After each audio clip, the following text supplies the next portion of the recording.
Important information about IIT JEE exam. ठीक है, तो इसमें से बहुत सारी चीजें जैसा कि मैंने बताया बहुत सारे बच्चों को ऑलरेडी पता होंगी, जिन्हें नहीं पता एक बार जल्दी से देख लें। पहले तो IIT JEE होता क्या है भाई, देखो IIT JEE stands for joint entrance exam. IITs हमारे देश के most renowned engineering entrance exam engineering colleges हैं, जिसका एंट्रेंस एग्जाम है IIT JEE। मतलब उसमें आप जाने का जरिया है IIT JEE। अगर आप क्लियर करते हैं तो IITs में एडमिशन पा सकते हैं इंजीनियरिंग के लिए। IITs भी हो गई, NITs और बाकी गवर्नमेंट कॉलेजेस भी, बहुत सारे प्राइवेट कॉलेजेस भी इसी एग्जाम के थ्रू अपने एंट्रेंस लेते हैं। मतलब अगर आपने ये एग्जाम क्लियर किया तो आपको देश के best of the best colleges में पढ़ने का मौका मिलेगा, इंजीनियरिंग कॉलेजेस में। ठीक है भाई, सभी बच्चे समझ गए हैं। हाँ, उसके बाद जैसे IIT दिल्ली हो गई, IIT बॉम्बे हो गई, NITs, IIITs, बहुत सारे इंजीनियरिंग कॉलेजेस हैं।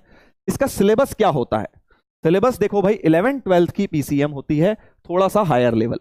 11th एंड 12th की PCM, physics chemistry maths, school level plus higher level, उसी के हायर लेवल के क्वेश्चंस पूछे जाते हैं। तो अगर आप से कोई पूछे क्या इसमें इंग्लिश आएगी, नहीं आएगी, क्या इसमें बाकी कोई सब्जेक्ट्स नहीं आएगा, सिर्फ PCM आएगा इसमें। ठीक है, अब आ जाते हैं मेन सवाल। ये अगले 3 जो सवाल है इसको केयरफुली सुनना यार, क्योंकि इसके अंदर बहुत सारे राज छुपे हुए हैं। ठीक है, पहला क्वेश्चन ये है, कितने बच्चे अपीयर करते हैं JEE एग्जाम के लिए? एक बार जल्दी से जरा चैट पे लिख के बताओ कि अप्रोक्सीमेटली JEE मेन कितने बच्चे देते हैं हर साल। एक एवरेज फिगर पूछ रहा हूं आपसे कि JEE मेन का एग्जाम कितने बच्चे लिखते हैं हर साल हिंदुस्तान में।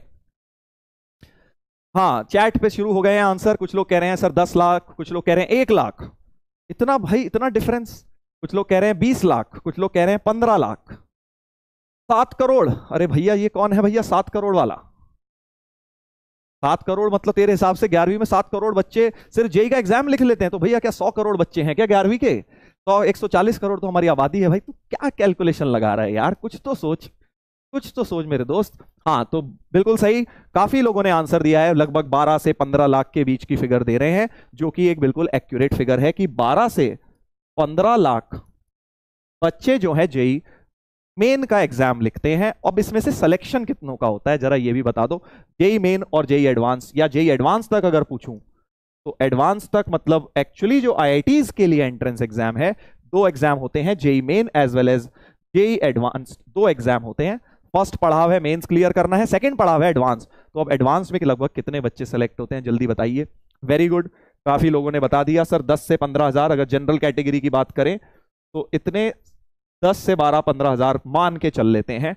15 पुरानी IITs में चाहिए तो 10,000 के अंदर ही आपको रैंक अच्छी चाहिए, अच्छी रैंक वही होती है, राइट। तो अगर अब आप सिलेक्शन रेशियो देखेंगे फिर तो ये बहुत ही कम और बहुत ही मुश्किल लगेगा। सिलेक्शन रेशियो से अगर आप देखेंगे तो आपको लगेगा ये तो सर इम्पॉसिबल है, ये क्या करने जा रहे हैं सर हम। 12 से 15 लाख में मतलब लगभग 1% हो गया। देखिए 12 लाख से 12,000 का मतलब लगभग 1% हो गया सिलेक्शन, है ना भाई। 1% तो ये तो बहुत ही कम है। तो 1% बच्चे सेलेक्ट होंगे JEE एडवांस्ड में।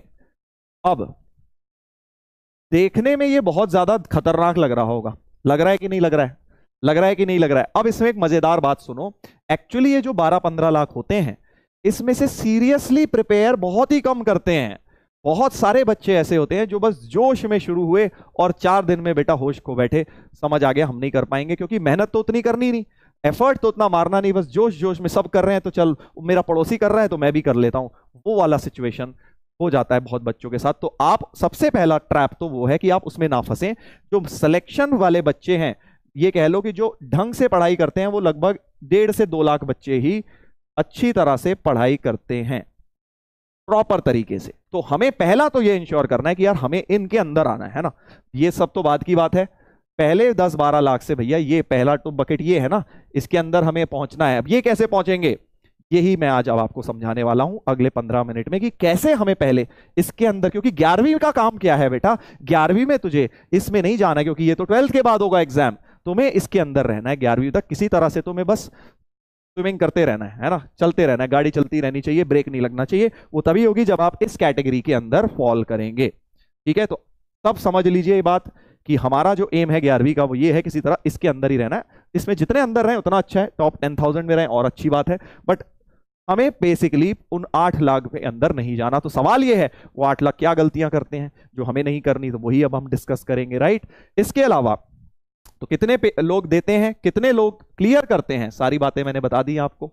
अब बात कर लेते हैं कि एग्जाम जो है का पैटर्न क्या है, जेई मेन और एडवांस। तो देखो होता क्या है कि आप लोग मोस्टली अभी तक सब्जेक्टिव पेपर देते आए हो, स्कूल में बोर्ड दिया, आंसर लिखा, चेक हो गया, 5 में से 4 मिल गए, गलत था तो 1-2 स्टेप मार्क कट गए, और अगर सही था तो 5 में से 5 मिल गए, राइट। बट जेई मेन और एडवांस्ड में ऑब्जेक्टिव फॉर्मेट होता है, बिल्कुल फॉर्मेट ही डिफरेंट होता है, ABCD ऑप्शन होते हैं। अब कुछ लोगों को लगता है सर ये तो आसान है, ABCD में से ही तो टिक करना है, सब्जेक्टिव लिखना, अपनी मर्जी से पूरी कहानी लिखना और 4 में से एक ऑप्शन टिक करना, कौन सा आसान लगेगा बताओ। सर ऑब्वियसली ऑब्जेक्टिव आसान है, तो ये भी एक गलत फहमी है। ऑब्जेक्टिव एग्जाम इजियर नहीं होता, क्यों? क्योंकि उसमें एक तो नेगेटिव मार्क होती है, नेगेटिव मार्क्स होते हैं, ठीक है। और दूसरा क्या रीजन होता है जरा बताओ, दूसरा क्या रीजन होता है कि ऑब्जेक्टिव ज्यादा खतरनाक है सब्जेक्टिव से। क्यों? एक तो बता दिया मैंने, सर नेगेटिव मार्क है, अगर मैं माइनस गलत कर दूंगा तो -1 मिल जाएगा, गलत ऑप्शन टिक कर दिया तो। दूसरा क्या है बताइए, बताइए, हाँ बताइए, बताइए जल्दी देखते हैं। सर मैं तुक्का मार दूंगा, अच्छा हाँ बहुत बढ़िया, बहुत बढ़िया। स्टेप मार्किंग, ये सबसे बड़ा खेल है बेटा। अगर तुम ये बात समझो कि अगर जेई का एग्जाम तुम दे रहे हो और तुमने लास्ट में कहीं तुम्हारा 1/2 आ रहा था, उसे तुमने 1/3 लिख दिया, मैं एग्जाम्पल दे रहा हूं, ठीक है, और ऑप्शन 1/3 टिक कर दिया, तो अब तुम इस बात को जरा सिनेरियो को सोचो, बोर्ड में अगर तुम ऐसा करते कि सारा सॉल्व किया, लास्ट में साइन 30 डिग्री की वैल्यू आई, वो हाफ लिखनी थी बट तुमने √3/2 लिख दी, एग्जाम्पल दे रहा हूं, ठीक है, तो बोर्ड में कितने काटेंगे? 5 नंबर का क्वेश्चन हुआ, दया देके तेरे ऊपर दया करके बेटा, बच्चा समझ के 4 या 4.5 नंबर तेरे को एग्जामिनर दे देंगे, ठीक है, इसमें बोर्ड्स में। बट जेई में क्या होगा बेटा, -1 मिलेगा, -1 मिलेगा जहां +4 मिलने वाला था। तो यही मेन खेल है जो हम नहीं समझ पाते हैं, राइट। 5 नंबर का डिफरेंस नहीं हुआ, समझो कितने मार्क्स का डिफरेंस हुआ, जहां +4 आते वहां तुम्हें मिले -1, और जहां पे तुम्हें 4 नंबर के क्वेश्चन में 3.5 मार्क्स मिल गए बोर्ड्स के अंदर, ठीक है। तो ये एक बहुत बड़ी समस्या है जो कि हम लोग कभी सीरियसली नहीं लेते। 10th तक हमें हल्की फुल्की सिली मिस्टेक करने की आदत है, क्यों? क्योंकि पता ही है 4 में से 3 मिल जाएंगे, 3.5 मिल जाएंगे। बट जेई के अंदर बेटा हमें सिलेक्शन अगर पाना है तो सिली मिस्टेक्स को खत्म करना होगा, बहुत ही मिनिमम करना होगा, एक्यूरेसी अपनी बढ़ानी होगी। तो आज से तुमने एक नया शब्द सीख लिया है मैथ्स की लैंग्वेज में, जब भी कोई सवाल करें, मुझसे ना हो कोई दिक्कत नहीं, बट अगर मेरे को वो आता है और मैंने गलत कर दिया तो बेटा मैं तुम्हें ज्यादा डांटूंगा इस बात के लिए, समझे? क्योंकि मैं चाहता हूं तुम गलत मत करो, चाहे तुम बोल दो कि सर नहीं होता मुझसे, मुझे नहीं आया सर समझ, क्वेश्चन ही नहीं कर पाया, बट एग्जाम में जाके तुमने सिली मिस्टेक कर दी, आते हुए को गलत कर दिया, तो वो ज्यादा बड़ा क्राइम है, क्योंकि जहां +4 वहां -1 मिल जाएंगे, 5 नंबर का गैप, और 5 नंबर में बेटा हजारों रैंक्स पीछे पहुंच जाते हैं जेई के अंदर, ठीक है, क्योंकि इतने बच्चे हैं, इतने बच्चे हैं। तो पहली चीज आप लोग ये समझें कि हमें अब से एक्यूरेसी को एम करना है, हमें नंबर ऑफ क्वेश्चन नहीं एम करने, अभी उस पर भी आएंगे, अभी उस पर भी आएंगे। चलिए, तो पहली बात आप समझ गए, मेंस और एडवांस का जो पेपर पैटर्न होता है उसमें एक्यूरेसी बहुत की है, उसमें ऑब्जेक्टिव नेचर होगा, नेगेटिव मार्क्स होंगे,